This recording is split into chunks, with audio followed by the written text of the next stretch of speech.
Hello there and welcome. I'm Bob Proctor. I was doing a seminar recently that our creative director happened to be in, Tommy Collier.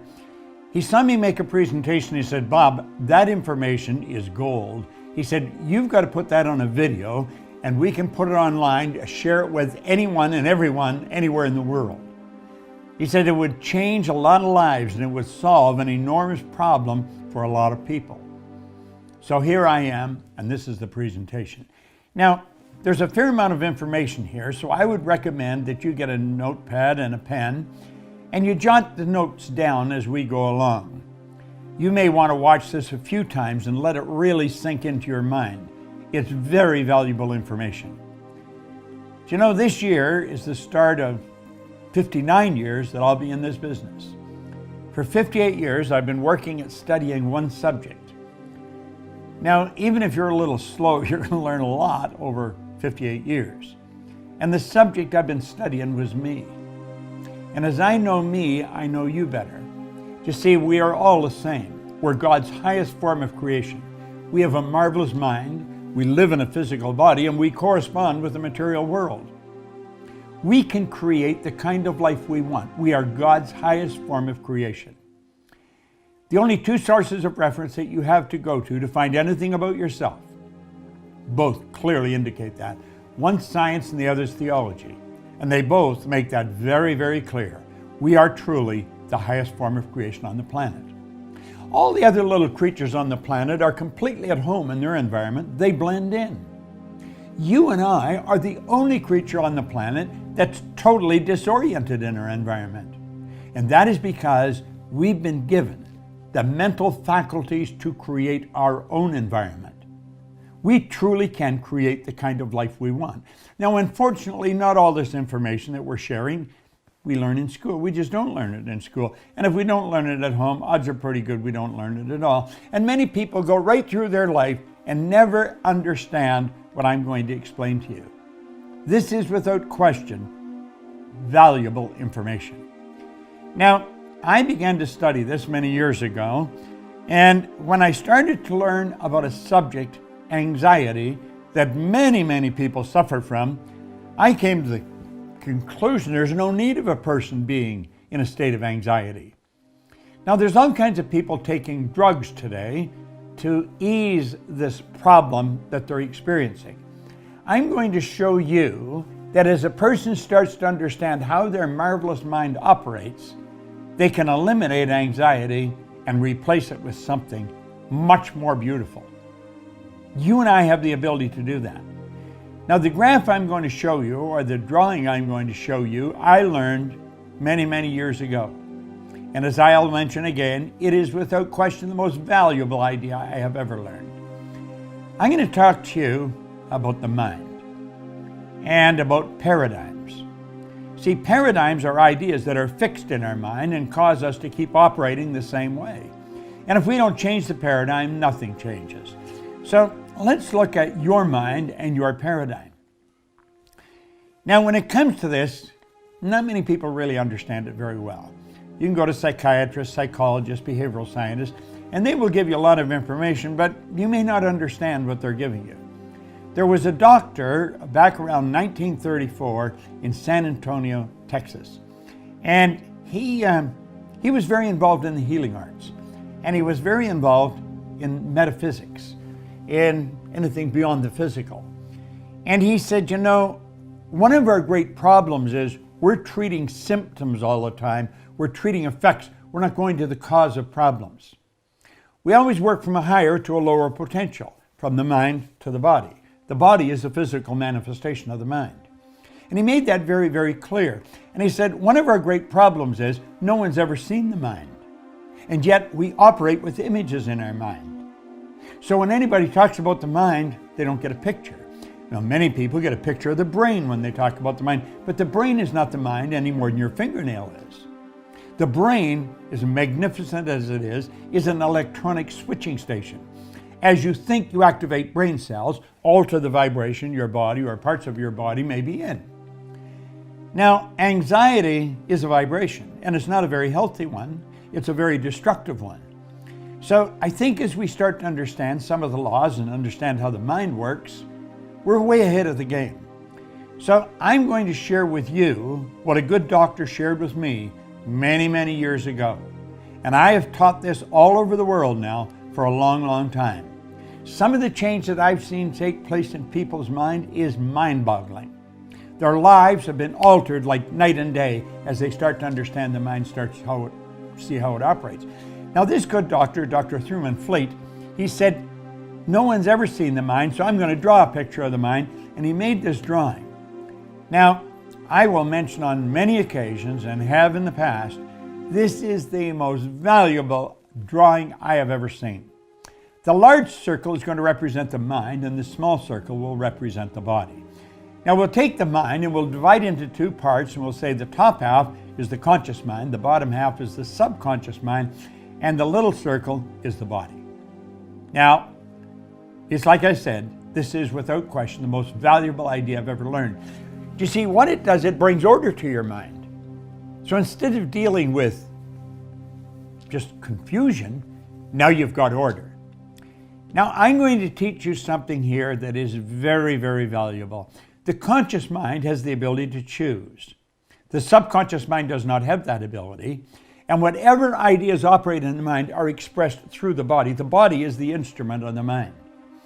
Now I can't get into this in the depth that I want to because the time doesn't allow me to do that. We do teach a lot of this in all of our programs. And if you find this of interest, you may want to look into some of the programs that we do conduct because they're very liberating and they change people's lives. Now there's the drawing, and I want you to imagine that there's a power flowing into your consciousness. This power flows to and through us, and it never stops. Now when the power flows into our consciousness, we could call it thought power if you choose. You can think anything you want. You can think anything you want. No one can cause you to think something you don't want to think. Viktor Frankl spent the war years in a concentration camp. He was a Viennese psychiatrist. He wrote a marvelous book, Man's Search for Meaning, and it was on logotherapy. And he said regardless of the intellectual or physical abuse he was subjected to, no one could cause him to think something he didn't want to think. Now whatever thoughts you think, you turn over to your subconscious mind. But the subconscious mind is programmed. And again, I'm sorry we don't have the time to get into paradigms the way we'd like to, but it is programmed. What we want to do is learn how to control the flow of this energy. We want to learn how to control the flow of thought energy and let it flow freely to and through us, improving everything with which it connects. You see, we're really in charge of our results. The results that we get in our life can be altered without any difficulty. Now, I keep apologizing for not being able to go into this in the depth I want to, but as I give you this concept, I want you to pay very close attention because on a conscious level, you have a choice. You see those two symbols, one's negative, one's positive. Now, if we just back this up a bit, there is the power flowing in. You can think anything you want. You can choose to think of what you don't want, or you can choose to think of what you do want. You can look at what's wrong with life, or you can look at what's right with it. You do have a choice. That power, you can build it into anything you choose. Unfortunately, most people stay in an ignorant state. They never really understand themselves. Now, ignorance is simply not knowing. The opposite of ignorance, of course, is knowledge. Knowledge is readily available to us. Libraries are full of knowledge. Seminars today just dispense all kinds of knowledge. Some of it's very valuable, some of it may not be. But there's a lot of knowledge around about you, about what makes you tick and why you live the way you live. Now we have a choice and we can choose whatever we want. You can choose to think of what's wrong or you can choose to think of what's right. Why would a person choose to worry and doubt? Well, if we back it up, the problem is ignorance. That is really the problem. They don't understand the situation. See, doubt and worry are both psychic diseases. It's plugged into a negative side of life. This power flows in, you can build anything out of it you want, and what do? We worry. Why do we worry? Well, there's not enough money to meet our needs, or the things might not turn out the way we choose. We've got the ability to choose anything we want. Now, when we build a negative idea, and that's what we're doing, we're taking this power and building a negative idea, we impress that negative idea upon our subconscious mind. The subconscious is the emotional mind. So we're getting emotionally involved with a negative idea. That sets up a vibration called fear. Fear is a negative emotion. The cause of it, the primary cause, is ignorance, but the root cause then is worry or doubt. Now, when that fear is expressed, and it must be expressed through the body. See, it comes in, it has no form. We build an idea, a negative idea, and we impress it. That sets up fear. And when it expresses itself in anxiety. People do not enjoy anxiety. It causes all kinds of problems. Anxiety is not expressed. Anxiety is suppressed. It's suppressed. What happens when we suppress anxiety, when we bottle that energy up inside? It turns into depression. That's what happens. So you see, anxiety is the cause of depression, but it's not the primary, it's not the initial cause. The initial cause, of course, is ignorance. And then we go to worry and doubt, then to fear, anxiety, suppress the anxiety, and it turns into depression. That depression turns into disease. That's a body that's not at ease. We get uptight. We suppress negative energy. The body starts to break down, disease, and then it moves to disintegration. Now pay attention to that side, because the root cause of it is ignorance. As you study this with us, you're going to eliminate that ignorance. And we're going to eliminate the ignorance with knowledge. So let's go back now. Faith based on understanding is the key to freedom. Let's suppose a person's locked into this side of life. They seem to worry about everything and anything. They're suffering from anxiety. They suffer from depression. Why? It's because of the choosing the wrong thoughts, and it's caused by ignorance. They just don't simply understand. Faith based on understanding is truly the key to freedom. You know, a wise king many years ago, Solomon, he said, in all you're getting, get understanding. How do we get that? We get it by moving over onto the other side. We move over to the other side. Understanding is the opposite of doubt and worry.